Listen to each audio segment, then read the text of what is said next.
Dale. Good afternoon. I'm Dale Rodriguez. This is Flobonga Montecube.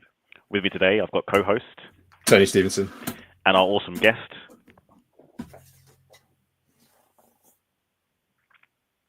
Zoe Lacey-Cooper.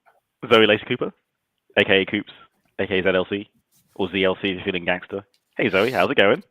Apologies for being late. It's okay. Apology accepted. Are you okay? Is everything okay? We were concerned for your well-being. Oh, no. Long old story. It's just called being old and brain, and when you think like time just happens so quickly, doesn't it? When things just go by a lot faster than you used to think they are. But apologies for that, because I was coming in as a guest. I've let you down. You haven't let us down. You appearing is awesome. And I know I sound sarcastic. I'm not, because we had a previous guest booked and they couldn't make it. And you stepped in at the 11th hour and said, I'll be a guest. So thank you, honestly, genuinely. Thank you for being here. Yeah. Good stuff. Can you hear me okay, though? Everything just seems really slow. Oh, there we go. Yeah. So your background is different / has improved since last time. It was like... Is it improved? What was it like beforehand? I think you were in a different room. There's more flowers. I'm liking the flowers. Mm. Yeah, flowers. Yeah. Flowers. Yeah, got a little flower thing going on. Love these, aren't they? Look, how nice. Yeah, they're lovely. Nice. For those who might not know you, please could you again just introduce yourself? So your name, where you work, and what do you enjoy about what you do? Oh, okay. So I'm Zoe Lacey-Cooper. I am Portfolio Director at Alternative Events, and I make and run events. And I like making events because it brings people together and it builds a community, and it's in accounting, which I also quite like as well. So yeah, I've been doing events for 25 years and have been in accounting events for 12 years. So in those 12 years, who is the coolest accountant you've ever met? Ooh. Definitely not Tony. Lucy Cohen. Yeah, I was going to say, definitely Lucy Cohen's pretty cool. Tony, obviously, cool Tone. Thank you. Standard, cool Tone, obviously. But Lucy Cohen's pretty cool, isn't she? I like how Tony looks genuinely upset that it wasn't him. I just can't believe it. You're supposed to say present company accepted, and then I can feel bad about not being. You're not actually a firm, are you? Really? So You're not really an accountant anymore. No, that too. That does, I suppose, is the. I mean, Tony, have you maintained your CPD? Yes. Oh, again, technically, he is still an accountant then. Actually, the amount of CPD I do, I'm technically an accountant as well, Dale. I don't know. I can't. Yeah, you probably are. I was about to make the same claim, but I get CPD by proxy. I go to events. I wouldn't say that's, the same as actually doing some training and looking at legislation. Yeah, all right. Okay, fair enough. So I do still love you though, Tony. So. That's good, mate. Thank you. And I'm fond of you, Tony. Thank you. Love is a strong word. I tolerate you on a weekly. I've got an hour a week for you, Tony. I said fond. Don't dash it. I'm fond of you. So I'm going to ask the question back. Okay. I'm allowed. Who is your favourite accountant, Tony and Dale? Dale, you go first. My boss, Richard Spoffoff, he pays my bills. He lives up the road from me. See what I did there, though? He's a good guy. I did. He's a good guy. He's been, he's probably the first local accountant I ever met. There you go. I am going to go with, and I hope I don't offend anybody because it's a very marginal call, but I think on balance, given the length of time that I've known him, Nathan Keeley. Oh, another local one. He's also up the road from me. So basically the answer is any accountant based in the south of England, in West Sussex, are the best accountants. Brilliant. No one said best. We said cool, and cool is subjective. Oh, cool. Oh, okay, yes. I say best. I say cool. Okay, cool. Let's not taint it. Let's not create internet beef, because we know some very cool people. Yeah. Well, then I am very, very lucky to live very near to Nathan and Richard. So don't answer this question, but one of the ones that came into my mind was the opposite, a negative version of that question. Who's the douchebaggiest accountant you've ever met? But that's just gonna create beef to no end. So you know I'm a people pleaser, and I'm never going to answer that. I know, and I am marginally smart enough not to answer that question myself. So let's not. Because Tony had a little word with you beforehand. He went, It's tone. Yeah. That I really liked your reason for loving what you did then, Zoe, about bringing people together in the community that events creates, because that is a really cool reason to do what you do, and I think it's a very true reason as well. Right, we're lucky in our world with we're spoilt with events, I think, and they always represent a highlight on the calendar. They do, and I love the fact that people. I mean, the accounting ecosystem is so lucky to have all these awesome events, all for free. You know, come to Accountex, come to DAS. It's all free. Let's have a great time. You know, I don't get free events in my event world. I have to pay to go to them, and we don't have many of them. And trust me, they're not to the level of how some of our accounting events are run either, to be honest with you. And I think this, you know, should all be really, really lucky you have such a choice. There is one or two that you have to pay for, isn't there? There's a few. I mean, D-Rod, are you drinking beer? No, I'm not drinking beer. I realise it really looks like you're drinking beer. I know, it looks like beer. It's definitely not beer. I'm in the middle of the workday. I'm not drinking beer. It is in a brewery glass, but I'm not drinking beer. I promise. I'm working today. It's not beer. It's not beer. I just wanted to give you the opportunity to say that, to clear that up in case. Thank you. No, it is 100% not beer. No. 100% looks like beer though. It does, but it's not beer, and I realise I'm drinking out of a pint glass as well, which is not helpful. I'm not drinking vodka. This is not vodka. This is definitely not vodka. This is definitely not vodka. This is appetizer. So yeah. Appetizer. Yeah, absolutely. Absolutely. Do you want to know one of the stupidest things I've ever said? Well, it'd been the stupidest thing I've ever said, apart from thinking that I'd made the word "an" up for about half an hour while I sat there and went "and table and chair." I was quite young at this point. Right. But one of the stupidest things I've ever said when I first met my wife was we were sitting there drinking appetizer. You know, like how appetizer is really sweet and cider is like mostly not that sweet. And we were sitting there, I was like, oh, I really think it would be really good if somebody could come up with like an alcoholic apple drink like this. And she was like, "You mean cider?" You and her, it's fine. It's fine. Yeah, we're married now, but she reminds me of it. Not every day, not every week, but certainly every so often. There's not a year that goes by when I'm trying to claim that I'm, you know, of moderate intelligence, and she's like that time when you thought you'd come up with the idea of cider, and I was like, oh yeah, that was a low point, wasn't it? Yeah. My friends and family, I come up with a lot of what they call Zoe-isms. So I make up lots of words. Dale, you know this. You know, I just come up with lots of words, and I just make up things basically, and generally believe that they're true. And I live life blissfully unaware that they're not. So they do work though, because you often make them context dependent. So even though they're made up words, like we all know what you mean. Yeah. They work.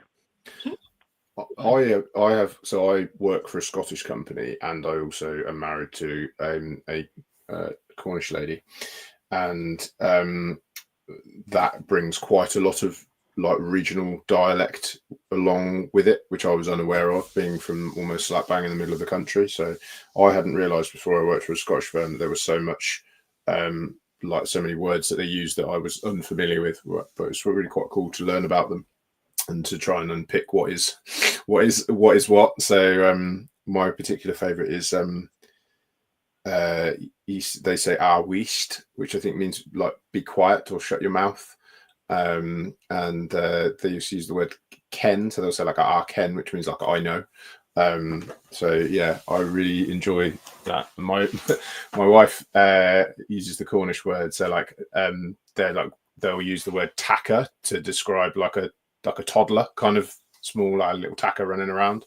And the one that always got me was "tc." So they have a Cornish phrase which is just "tc" as an adder, and it means like you're tired and grumpy and irritable, basically. Like "tc," it just kind of means just kind of not very happy. But it's quite commonly used in Cornwall, but I'd never heard it before. So yeah, I do enjoy a bit of regional dialect, I have to say. Yep, I love a good idiom. I'm slightly worried that we haven't heard from Marcus yet, because he would normally have dialed in by now. So listeners, if you are listening, because I'm late and he's angry. He's like, dial. I mean, we didn't start on time, so everyone was like, "Oh, maybe the show's not on." Yeah, could be. And they went and did work and had the lunch break properly.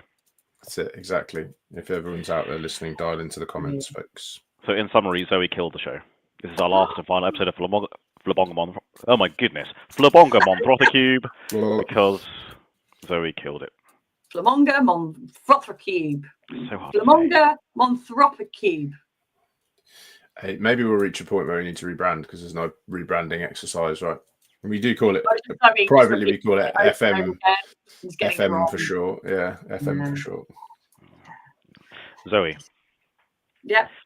In our pre-live chat, we talked about the work that you do, and you mentioned something that I wasn't familiar with: ROO instead of ROI. Please, can you explain ROO? Right, so I have a little mini campaign that I've been running for years now called Be More Rue. Oh, hi, Debbie. That's Debbie Helms. No, you didn't. In response to Dale saying you killed the show, Debbie's sticking up for you. So. Thanks, Debbie. Sorry, I'm sorry. Very sorry. So Be More Rue. So again, you know, when you work in media sales or any type of event, the whole word, any sales call, everyone, if you don't come off a call where they're banged on about ROI, return on investment, and salesperson's like, oh, return on investment, great, brilliant. But really, how can we, you know, how can we account for ROI? You know, how can we quantify it? How, you know, is it a feeling? Is it rhetorical or genuine question? What's this? Sorry. Is that a rhetorical question or a genuine question? It's a genuine question. Like, how do you quantify ROI? There are some places that do it very well. Free Agent, for example, Sage, Iris, do have exceptional ways of working out ROI in terms of, but they do it so strategically. It's like how many people, how many data they signed up, how is it converted, and they do all these lists, and it all gets really intense and like whoa. You know, I don't work on account text anymore, and I run an event called Alternative Events, where it's a completely, like, we've literally taken the event business model, shaken it up and turned it on its head. Dale, you were lucky to come and join us. It was a really good event. Honestly, it was awesome. Fabulous. I'm so glad to be there. Because it isn't about return on investment. Being in that room with people, you can't put a price on being in a room with Richard Spothoff, you know, one of the senior partners of £12.25. Oh, I think he's worth a bit more than that. Particularly how tall he is as well, you know. He's jokes aside. But actually, you know, return on objective. So when you're going into an event, if you're going to a conference, if you're paying for something, it shouldn't all just be ROI. Think about the real, genuine objectives. We all know, dealing with mid to top tier firms, that the pipeline's going to be a lot longer. You're not going to convert someone there and then in a day, let's be honest. Richard Spothoff is not going to, on the spot, buy your service or whatever you're offering him. He might, you never know, but it doesn't really happen. This can sometimes take 18 months, right? That's the average length, right? So an ROI is a really silly way to work out if my events worked out well for you, let's be honest, because it's only once every 12 months. So I created this thing more like a ROO. Bit of a ROO measure where I literally say, look, what are your objectives? And most of the time they'll be like, we just want to meet 3 top tier firms, and we just want to meet the tech leader, or we want to meet the decision maker, and we want to get a demo with them. I mean, that's the objective. I mean, you can't really put an ROI on that, can you really? So anyway, yeah, I bang on about being more ROO a bit more often, just to get marketing teams to think a bit differently. Follow-up question. How would one begin to measure the ROO? Like, can you give us any hints and tips? It's a little bit of a KPI land, isn't it? Let's just do a little KPI thing. Because, yeah, I mean, I coined the phrase ROO because it just kind of sounds fun, doesn't it? ROO, be more ROO. And like, woohoo, you know, like that kind of like building a bit of, sounds good, doesn't it? Yeah? Give me a woohoo. It makes me think of French cuisine. Okay, brilliant. Well, you do that, and you can put that down on your KPIs as well. So yeah, that's more of a KPI kind of thing, really. But it's just getting people thinking, like getting the board just to think a bit differently about, you know, how you're going to get, because return on investment is not really the best way to do it. And also, right, so it's like say you kind of both ways, because like let's say your return on investment, you were just looking at pure numbers of signatures and cash on, you know, the balance sheet or whatever. But like there's that great meme, isn't there, where it's like it's marketing versus sales, and it's like the salesperson's had one touch and signed up the thing, and then marketing sitting on the other side of it, having done like all these campaigns and all these touch points, and they downloaded the lead magnet and all these things, and it's like marketing have done 17 things to get them to sales' door, and sales have signed the contract, and sales are celebrating, and marketing are like, this kind of thing. But it's the same with events, right? It might be that you've been nurturing this person for this long, and it just so happens that they met the right person they needed to. It was just at that point in the buying cycle, and then the next thing they did was sign the contract or pay you money. Like you can't have it both ways, because you can't attribute all of that, as much as easy it is to do, to events because it happened immediately afterwards. Right? I know that's a contrived example, but yeah, I also think that you need to look at like what would be the negative impact if you weren't there as well. So I remember having a conversation with somebody about a major accounting event at one of the other vendors, and they said, ultimately this is because we're so we've got such a strong presence in the market. It's become more like a support exercise for us, because most of the people we speak to already use us, right? And they're already fairly well embedded with us. So we take a lot of support people to help them with their queries and listen to them. You should be doing this, and we're not, and that's because that's strategically not the direction we're going. All that kind of stuff is fine. But it would be like, well, if we weren't there, everybody would walk in and go, why isn't X, Y, or Z massive vendor here? Like, what's going on? Have they lost their funding? Are they going to pull out the UK market? Like, what's going on? It's the biggest fear. It's a really, really big fear for a lot of the vendors. But then some vendors have pulled out of some of the major events and have actually done okay in that year. The growth has remained the same and consistent. However, we do go along and we go, where are they? Then we start gossiping. It's quite a small ecosystem. But also, again, you're saying again, it's not about the ROI and all that kind of stuff, but it's actually about showing up and being there. And again, I think I've talked about this before, about this whole retention and upsell strategy that marketing and sales teams need to think about, not just about, because they're focused solely on new data, new people, taking them from here to there so we can have them. But what about the upsell and retention strategy? Where does that exist in the sales and marketing cycle? And I speak, again, you can imagine, lots of vendors day in and day out, and is quite shocked sometimes when I mention this whole what's your retention upsell strategy? Tumbleweed. And I'm like, whoa, so you're still living 5 years ago where you want to just go and get new data and new people? Is that the strategy? And I find that quite remarkable, and you'd be amazed how many people are still thinking that way. I think it also depends on where you are in your recognition cycle within the market as well, doesn't it? Right? Like if you're Iris, for example, like there are not that many accountants out there and bookkeepers that haven't heard of Iris, don't know what Iris does, have touched their ecosystem in some way, shape, or other, whether it was past, present, or post acquisition, pre acquisition, or whatever. So their experience of that would be very different to somebody that was brand new onto the block with new products that didn't have a category and that kind of stuff. So out of the 300 exhibitors at Accountex, how many would you think would be new? I don't know, maybe 10, 15%, maybe. They're not that high percentage. Yeah, but so all the others are still thinking that way. It's pretty crazy, isn't it? Really? Hey, Samuel. Fast becoming a strong friend of the show, Samuel Green. That's a good stand, isn't it? Yes. It is power. I'm going to jump to Debbie Hales' comment as well, by the way. Debbie Hales, it's far easier to just do a good job so people stay and help others. Why did you do that, Tony? And help others to come and find you. I love that my clients are my sales and marketing team. That's very cool. They are.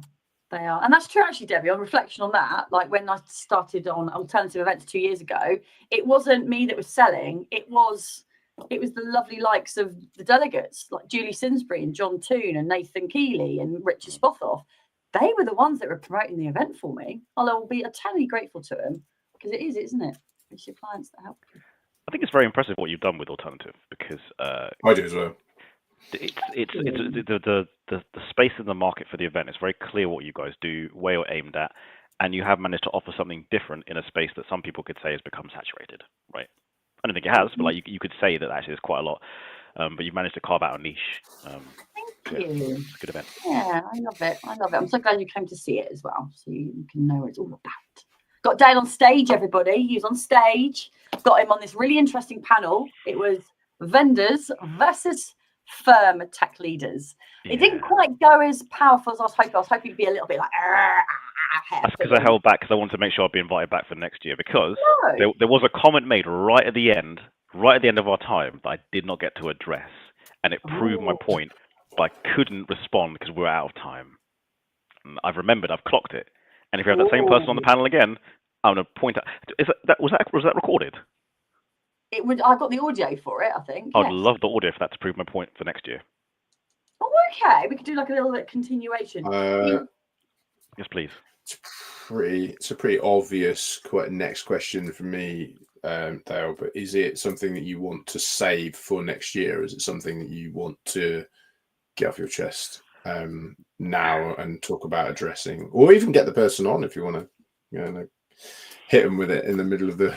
Like, I've been waiting for this. Or is it something that was behind closed? I've got to be careful because the person is quite influential, and I'm actually using my brain on this one. I won't just spurt it out and spurg. That is growth. That is growth. I know. Yeah. But it was very interesting when you've got the firm, the accountants versus the sponsors, and how they are trying to what we're trying to do is it wasn't a them and us sort of thing, but actually you're getting you all to lean in a little bit on how you communicate. And Dale, you did say a really good point about, questioning yourself and being honest and transparent, like questioning yourself, like how do I, communicate with my vendor? Be better at procurement. Could I be better at it? I'm going to say one thing. Actually, I'm going to throw down the gauntlets on this. If there are any fintech providers watching, my observation is, right, the relationship between fintech suppliers and accountants and bookkeepers is very symbiotic.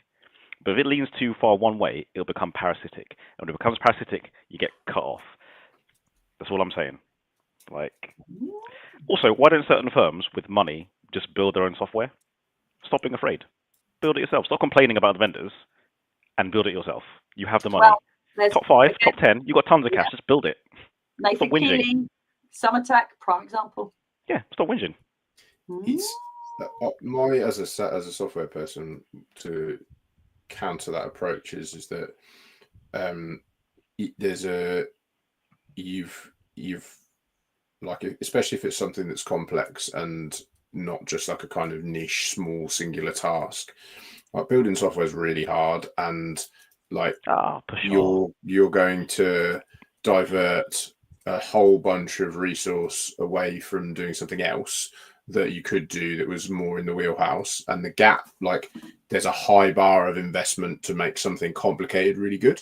And I don't like to see people operating in this gap here of like, how hard can this be?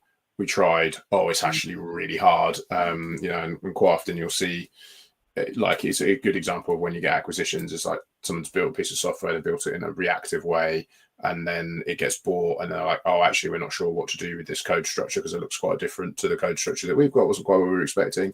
And then you end up in that sort of like, oh, now how do we translate this over, and things grind to a halt, and that can be the case. So I'm not against the idea of proprietary software. I know that, like, there's definitely people out there that have done a fabulous job of it.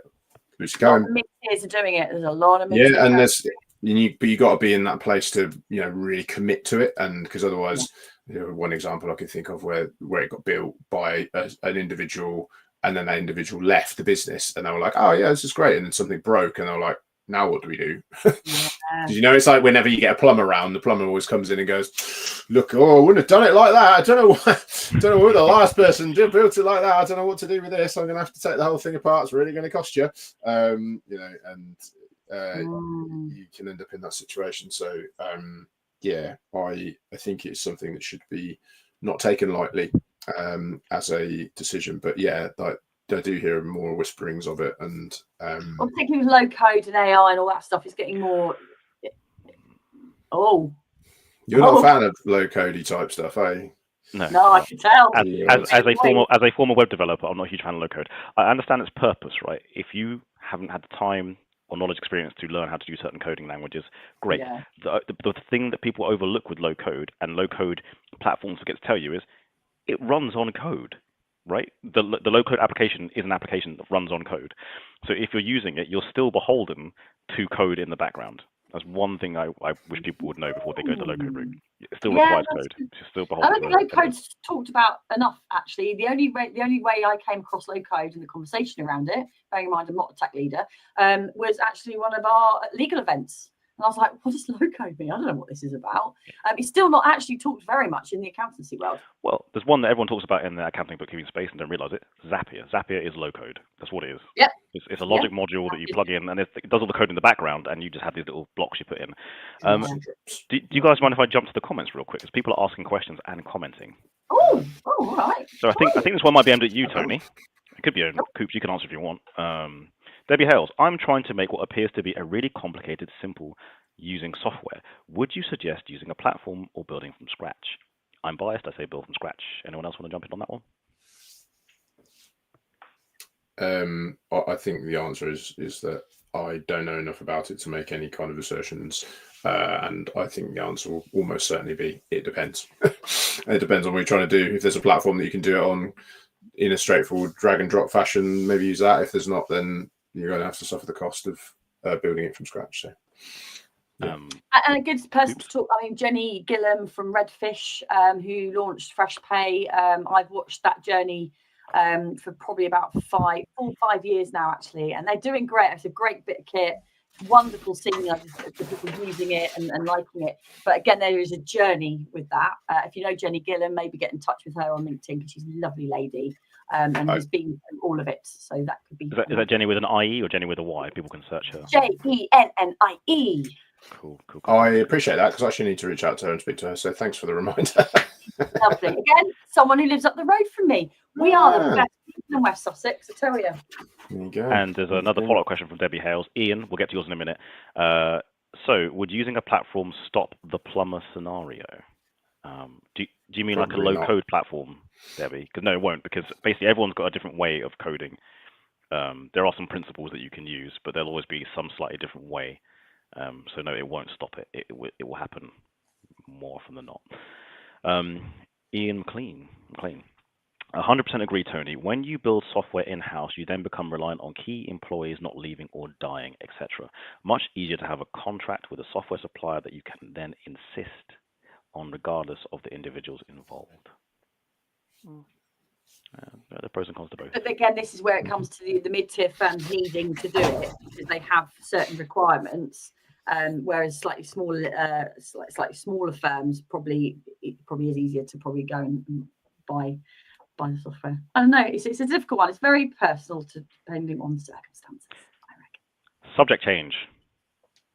Zoe, what's all this hype about AI? I've been to like many events in the accounting space. Everyone's banging on about AI, and some people say they're experts. I'm like, bro, you're an accountant, and you're only talking about AI. How can you be an expert? Boring.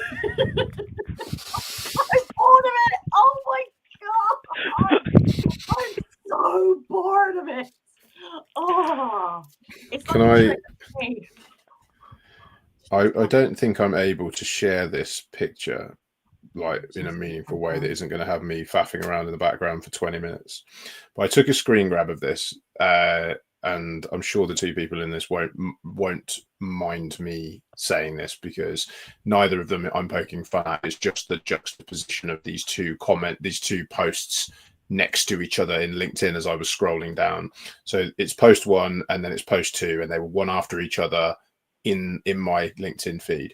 Post one was Ryan Piercy, and it says in quotes, and it just so happened that they were both laid out in almost identical fashion, which I don't know if that was why LinkedIn put them together. But quote one said in quotes, "I've spent the last 6 months researching AI as I want my firm to take a leap forward, but I found nothing," close quotes. And then the next post was Jordan Vickery, open quotes, "AI doesn't work," close quotes, "is the worst take accountants can have in 2025. I mean, they both have their personal biases on that one, I guess. And like I said, I'm not saying either of them is right. I'm not saying either of them is wrong. I just thought it kind of summed up the place we're at with it, I guess. I'm hoping Zoe's response will be we can clip that later. That was amazing. That was a very animated response. Do you know what I realised? You've gotten away because I'm literally. Oh Oh, God. What was I going to say? I was going to be mean, so What were you please gonna say continue. something? Well, I realised you got away because you were late. You got away with Oh, you haven't been asked any. You haven't been asked any silly questions whatsoever. It's half an hour in. We've only asked pretty much serious questions. Not Yeah. one silly question. Wow, I'm silly. I don't need That's the questions. I can be silly all by myself. So I'm That's a literally just record. doing the conference program for On Tour. And I've literally, it's titled a No AI Zone, what tech leaders actually need to talk about. And at the end of it, I said, forget the buzzwords. This roundtable is strictly no AI zone, focus on other vital day-to-day issues in the tech world. And at the end of it, I put, and any mention of AI gets a red card. So I'm going to immediate take a dismissal whistle and a from the red event. card and literally blow the whistle in their face if they ever mention the word AI in this roundtable. Because we just talk. I think it's actually there's a lot of peacocking going on around it. I noticed it's even at my event where I just said, look, stop the peacocking. We know, it's really exciting that you know your stuff. You like to show off about how much we know. But actually what we need to really do is get to the stage where we're actually being a bit more practical. Ryan and Toonies are really good at doing this, aren't they? They always display the practicalities part. But we need to do more of it. Fed up with just talking about it all the time, and I need examples. And I had Dale, who was it that got on stage and actually did us a video of his actual workflow of how he used AI? Oh, was it from Moore Kingston Smith? I can't remember his name. Yeah, it was brilliant. He actually showed brilliant. like how he's actually using AI in the day-to-day to like prep accounts, check accounts. I was like, that's what we need. Like someone actually doing it. And puff his chest out and go, look at me, look at what I know about AI. It was like literally, look at how I'm using it, and here's a video. Boom, mic dropped. So yeah, you can, again, from an organizer perspective, I think everyone's just talking about it. We're all a bit bored about it. We don't need another AI sweat jar. Yes, Debbie, let's do that. I just think we need to start just thinking a little bit differently as well, because we're so focused on AI at the moment. What about all the other important stuff? It's a bit boring though. I mean, data security is slightly not very as exciting as AI, is it? But it's vitally important. It's kind of exciting if it affects you. Like, it's a big concern for accounting firms. Like, we're prime targets to be data mined. Like, the amount of confidential information we have, like, we get hacked. It's a big problem for a lot of people. Yeah. So it's quite scary. Go on, your face looks ready for a silly question, Dale. Me or Dale? Because you're a veteran of the show, I think you've been asked all of the stock silly questions. Like, we already know what coffee you like, right? Do you drink coffee? I can't remember. Don't drink coffee. You know my biscuit. You know my favourite soup. Was it Hero Star person? Hero, yeah. Yeah. Who's the one character that you'd want to punch in the face that you can get away with? Fictional character. Yeah, not character from our industry. Snow White. She's a little bit squeaky, isn't she? Which version of Snow White? All of them. It's just a bit squeaky and a bit squeaky. Yeah, you punch Snow White. So last week, I'm really nice. I wouldn't do that. Sorry. Never. Last week we pioneered a new section on the show, which was quickfire round. So if I'm going to mute myself for this one because I interrupted last time. You did so well as well, mate. You only interrupted once, which was about 9 times less than I thought you were going to interrupt. So it is 10 quickfire questions where we might wander off, but it's the answers we're looking for rather than the context. So the first question we shall go. What's one skill you wish you had but don't? I like to play cricket better because I've just taken it on. And I'm really not getting any better very fast, but I am getting there. Back-to-back 4s, though, I saw in your post. 4 in a row. Yeah, sorry, next. Favourite country you've ever visited?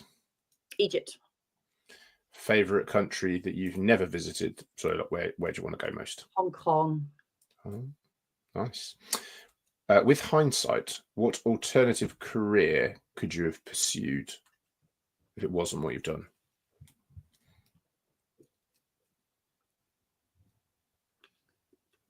Ooh, I would love to have done something in travel.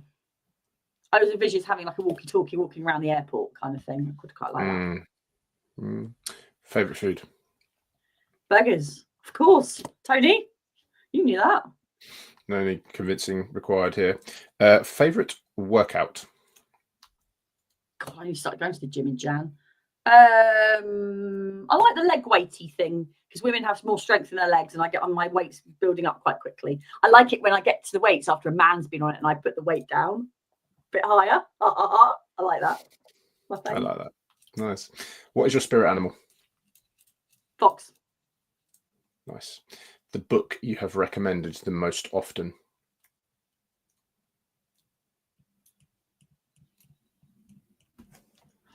Oh, looking at my, I do like the oh, don't judge me on this, but I do like that one.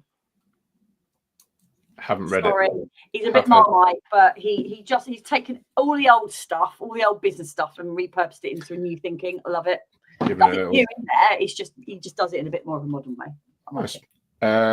Life hack you recommend the most often?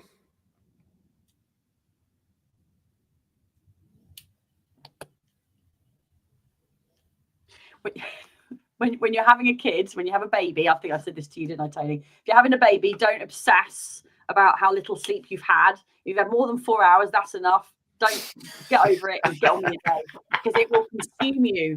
And I said that to so many mums. We get obsessed about how much little sleep we've had, and it's not healthy.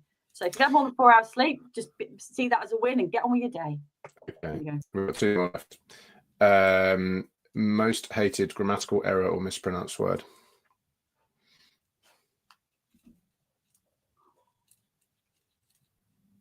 Specifically. I don't know an answer to that one, actually. I don't know that one. I think you can come back to it. Have a think about it. Favorite podcast? I think we might have covered that one. Oh, my dad wrote a porno. That's a podcast? Okay. I was unaware of this. I haven't heard it, but it's been recommended to me. So good. So good. I think that was it. That's your turn. Woo. Okay, so Dale, starters. What is your... Let's read out for people who are listening and not watching. Samuel Green, Snow White being woken up by a punch rather than love's first kiss would be much more relevant to a 2025 audience. See, I'm so relevant, aren't I, Samuel? So relevant right now. Debbie Hales would have been an entertainer had she not been a business mogul. She's cool about it, but she's a business mogul. She knows what she's doing. There we go. Yes. Yeah. So, Dale, what's the most mispronounced word? Sorry, mispronounced word? Yes. Oh, so Tony asked this last week, and when people say specifically instead of specifically, I will most of the time correct the person because it genuinely irks me. Specifically? But that's nothing. People say that. I've never heard people say specifically. Yes. Like people say espresso. Or write defiantly when they mean definitely. That's a typo I do often. I do have to correct it. I dislike it when I get asked if I want milk in my Americano. An Americano, it's not supposed to have milk in it. Doesn't have milk in it. By its very title and definition, that's what it is. Oh, no, sorry. Debbie doesn't want to be an entertainer. She says Zoe should be an entertainer. That makes sense. Yes. That makes perfect sense. Maybe I should. Got to be good for something. Talk to us about cricket. Sorry. Oh, you've just taken up cricket. What's yeah. the... And shout out to the England team yesterday for chasing down the 10th highest run total of all time. Oh, I missed that. Oh, I missed it. So my husband's played cricket. He played for Southwater County Cricket Club. It's not a county league, but he played every week in the first. Did really well. Played it all his life, and he retired a couple of years ago. And right near where I live, we have a duck pond and a quintessentially villagey type clubhouse cricket field. It's so beautiful, and there's always people down there. It looks like a great community. So I thought, I'll pop down there. Met some lovely ladies, and they're like, literally this time last year, so we're setting up a women's club. We don't have a women's changing room, and we have one toilet. But apart from that, will you join our women's club? And I said, yeah, right, I'll give it a go. Never played before. And we meet up once a week. We play in the nets. We've got some of the men's that help us and coach us. And we're starting to play league games, like little games against other villages and women and things like that. But I was being a bit nervous. So I did my cricket at the county cricket field in Sussex on Sunday. Thought I might just go in for it and do it all at the big places. And then on Monday night I did my first proper match, and I got 2 4s, one after the other. And I was so excited, I went and hugged the bowler. You know, that's the person on the opposite team, right? Like the person whose heart you've just broken by the person that's trying to strike you out. Like, she was so happy for me, and I'm so happy for me, and everyone was very happy. And, that does sound lovely. That would never happen. That would never happen in a men's game. Oh, absolutely not. Ever. No, really, never. We're all so supportive with each other, like, well done, yay! Oh, it's a very different environment. But to have my first game and score 2 4s in a row was quite a spectacular. That's impressive. It's really good. It's really good. Yeah. I have one good cricketing story. Actually, maybe a couple, but I don't play cricket, like a bit at school and whatever, but nothing any competitive. But in my earlier year 20s, the girl that I used to date, her parents owned a pub in Devon, and it was like there was a pub cricket tournament every year, and it was a lot of drinking. Quite a bit of it was like semi-serious, right? But there was a lot of cricket, quite a lot of drinking, good fun day, barbecue, whatever. And we had a game, and it was in the afternoon, so we'd obviously been there for the day and had a couple of drinks beforehand. Don't condone playing cricket and drinking; it's not a good combination. But we live and learn. But we live and learn. And we were playing this game, and it was their club number 3 batsman, right? So supposed to probably be their best batsman, had come out to bat because the guy had just been out, and he was at the non-striker's end, so wasn't receiving the ball. Guy delivers it, knocks the ball to me, and I was stood sort of like sideways on to the wicket, so I'd got kind of one stump to aim at, and I took the ball and I was like, I'll give it a go, and threw the stump down and knocked the stump down. I could have stood there for the rest of the day because I wasn't close to it either. It was like I was 10 meters away from it. Threw the stumps down, and he was out. And he'd just come on to the non-striker's end, hadn't even made it to the striker's end, and he was what should be the best batsman in the club. And unbeknown to me, he then stuck his bat under his arm and dropped off the field, and apparently was heard entering the clubhouse with like effing and blinding about the fact that he'd just been run out by some idiot who didn't play cricket, throwing the stumps 7 down. hours of the day, and you ruined his one moment. You're waiting for his time to show off to his children or whatever about how good at cricket he was, and this absolute idiot just threw the stumps down. It's funny how, I'm 45 years old, I've never played cricket before, and then suddenly it's just entered my life, and I'm not good at it by any far, but I've just met this new tribe of women. We have lots of fun. It's really fun. I've got both my girls doing it now as well. So my 9-year-old's playing. She gets wickets. She got a wicket maiden the other day. Yes, wicket maiden. So it's just interesting how you can go all this day, all this time in your life without actually doing something and then doing it. I love the fact that your husband has played all his life, retired a couple of years ago, and then you've now picked it up so that, like where he had Saturdays where he was playing cricket, because it's quite a time intensive sport, cricket, all through the sun. Yeah. And you're just like, yeah, all right, okay, I'll see you. No, I'm going to go play it now. You've had your turn. We do 20 games like a couple of hours. So. Oh, okay. Yeah. But it's great. But like I said, it's just on a thought-provoking level. It's kind of like, what could we do that's as in our lives that's a bit new, perhaps? Well, have a think about that. What could we do that's new that we've not tried before? I went shooting the other day with Callum McRae and Lucy Cohen. That was fun, and Emma. Clay pigeons. Mazuma, yeah, bit of clay pigeon shooting. That was hilarious. Callum, brilliant. Actually, Lucy, Callum, and Emma were really good at it. I was terrible. That's fun. Was it your first time doing it? Did you say? Yeah. Oh, no one's ever good their first time, like ever. No. Callum and Lucy were brilliant at it. Oh, all right, fair enough. That's fun though. Got to try these new things out, haven't you? What new things have you been doing lately? Come on, Tony, Dale. Tell me something new that you've done lately. How everyone looks to the right when they're thinking. same time when you're thinking part of your brain, look up to the right, and you both did it all in unison. I mean, it was my left, but yeah. Well, on my screen, right? You're so pedantic. I love it. Pedantic. Sorry, that was not helpful. Something new that I've been doing recently. I have never really had a passion for DIY. I'm now doing DIY. Ooh, what exactly have you been doing that's DIY? As I sit in my dining room, I look to my right, your left, and I see a panel of coving has been removed because I don't like coving, and it felt very good to rip that sucker off the ceiling. The mess it's made has been abysmal, and I'm going to have to learn some filling skills. But yeah, also it's really cool because I can see like the old paint that was there from like 20 years ago. So yeah, that's pretty fun. Good. Yeah, give DIY a go. I actually don't have. I can't think of anything new that I've tried recently, which is kind of disappointed me about myself, and therefore I need something I should perhaps address, because I can't think of anything new that I've done recently of any sort. I was gonna say FM, but FM's not new anymore. You're an old hat now. Like you're. I mean, that actually is true. Yeah, and for we are now in June and started in February. So actually, it was a question I was going to ask you. It's like, how long do you have to do it before you're allowed to put podcaster on your LinkedIn?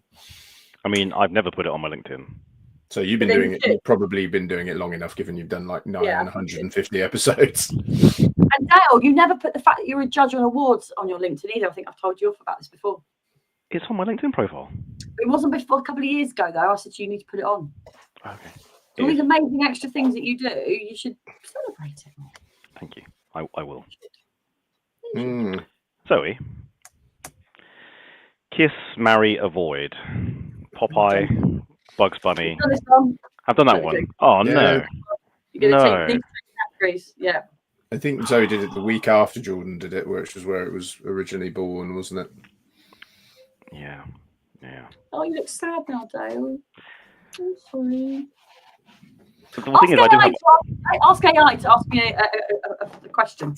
There you go. Do you want me to do that right now? Yeah, go on. All right, let's do it right now. Hold on. I'll be using Zoe Lacey-Cooper. Put in my LinkedIn. I'm surprised StreamYard doesn't have that, like as a function of like while it's listening, it's like it'd be listening to you and suggesting like prompting questions. That'd actually be really good for all like streaming podcast services. But wouldn't that ruin the fun of the show? Like, no? Isn't it kind of fun that we make up these questions ourselves?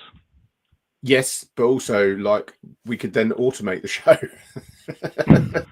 It's just there. We have to just turn the key on, start it, and then AI will do the rest. What's the funniest thing you've done with AI lately? Like from personal. Can't say. I really enjoyed. I think I've already talked about this one on the show, and if I haven't talked about it on the show, I talked about it somewhere to someone a few times. Was Aaron Patrick's story about AI recently, and he'd. They do him and Johan do the grid walks at the events, right? And they go around and do that. And they've got, I'm really sorry, a name's dropped out of my head. Somebody that helps them to do the editing. That he was trying to do a sort of quick edit on some of the content to get it just out into the world. So he stuck it into AI and basically said, like, can you just take this and turn it into a clip thing that I can put out there? I haven't got time to do it myself. And so AI came back and said, yeah, that's fine. Give me 24 hours. So he then kind of came back and like nothing had happened. So he prompted it and then was like, oh yeah, sorry, just give me a bit more time. So do it fine. Went back to it again. And then it tried to, then he kind of trapped it into a corner, and then it gave him the file and the file wouldn't work. So then he kind of was like, can you send me another file? And then that didn't work either. And then eventually he kind of got to the point where he was like, I feel like it's lying to me. I feel like it's telling me it's done it when it hasn't. So he said that to the LLM, and it basically said, I'm really sorry, I haven't done the task. And then he basically said, like, why? And it went, well, I actually can't do the task, but I just wanted to go through the process like I was doing it.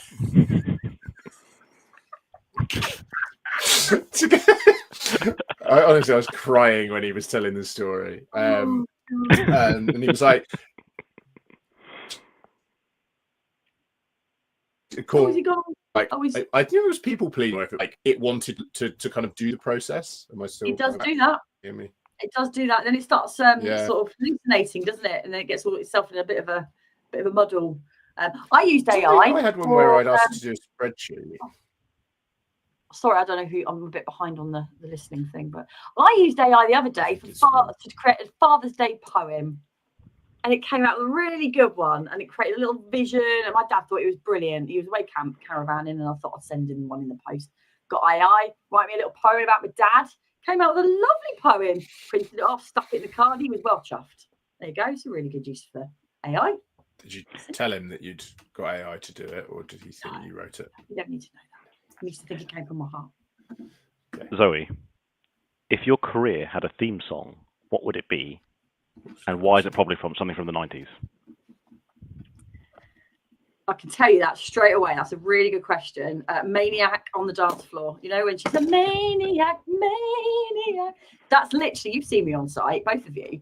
That's literally, I mean, that's what goes in my head. That's the theme tune of my head when I'm on site. I may look calm and happy and content, but actually inside it's going like that song's going on in my head.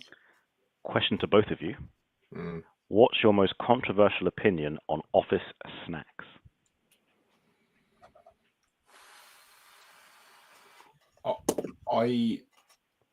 So my controversial opinion is probably that I don't have office snacks because I'm fully remote and don't spend very much time in the office at all. I don't really have snacks in my office because otherwise I would just eat the snacks, all of them, aggressively. And yeah. So mine, I'm going to answer your original question about that you asked earlier. It's like, I think the immediate song that came to my head might be because it's my favourite song, but is "Don't Look Back in Anger." on the basis that like the first half of my career, I wanted to change career from week 2, and it took me 10 years to do it. But actually, I didn't enjoy it. But actually, when I look back on it, I'm like, you really should have lent into that more because you could have got even more out of it than you did, and it set me up brilliantly to be the second half of my career. I couldn't have done it without the first half of my career, but obviously I didn't know that at the time. So like enjoying things when you're like, I don't want to be doing this. Actually, if I'd known it was going to come to an end, and if I'd had a bit more confidence in it coming to an end and me doing something in tech rather than in practice, that I would have enjoyed it a lot more and got a lot more out of it, even though I did get loads out of it. That's a very deep answer. It is. Tony's going to go away with like really thinking, reflecting on the back, and then also reflecting on what new thing you should take up. You know, this is like therapy. It is. Therapy. Oh wait, new thing to take up. There's a sport that loads of people are talking about at the moment. I can't remember what it's called. Like, pickleball or paddle. Yeah. What is that? What is it? Oh, it's brilliant. Fun. A friend of mine is really, really good at it. So he's just one of those guys who's just really, really good at just absolutely every sport that he plays. Just a phenomenally talented sports person. I'd never say it to his face, and he won't be listening. I would be imagining he would know it is if he is. And he's just good at everything he's done, and apparently he's picked it up and he's run with it. He managed to get himself into like a mixed doubles pairing with some ex-professional tennis player lady and got through to some national final somewhere at some national tournament, and then he's got other ones to go. He's when you go to a beach shop in his 40s, you go to a beach shop and they have those wooden paddle like tennisy things, and they have that little plastic ball with little holes in it. Imagine that as a slightly bigger ball. They're the balls you hit, but what happens is they don't bounce too far. They kind of only bounce once, a bit like an incredible that we play in cricket. It only bounces once, but it's quite fast paced, but it's not as crazy as tennis. It's quite good fun. Great. Well, there you go, Tony. Give pickleball a go. Matt Flanagan is a big fan of either pickleball or paddle. I think it's pickleball. Yeah. So I started when I joined. We do need to have him on the show. You're right. If he hasn't been on the show, that's astonishing. No, he needs to be on the show. I like Matt. What's your theme tune to your career, Dale? Chameleonaire, Riding Dirty. You have to sing it a little bit. They see me rolling, they hating, patrolling and trying to catch me riding dirty. Nice. You did sing a lot of it, yeah. Yeah, I like it. You didn't even bust a single move when you sung it either. You were so concentrated on the singing, you didn't even kind of do a little. I want to hit the notes. Yeah. Good. Beautiful, beautiful scenes. Chloe, sorry, Zoe. Apologies. Shame on me. Chloe Lacey-Cooper. We'll edit it in post. See, this is why live is awesome. You can't. The failures are there. We got a few minutes left. Do you have any more questions for myself or Tony? I don't know. No, I don't think I have any questions. I don't have any questions at all. In that case, meeting adjourned. Bye. That's it.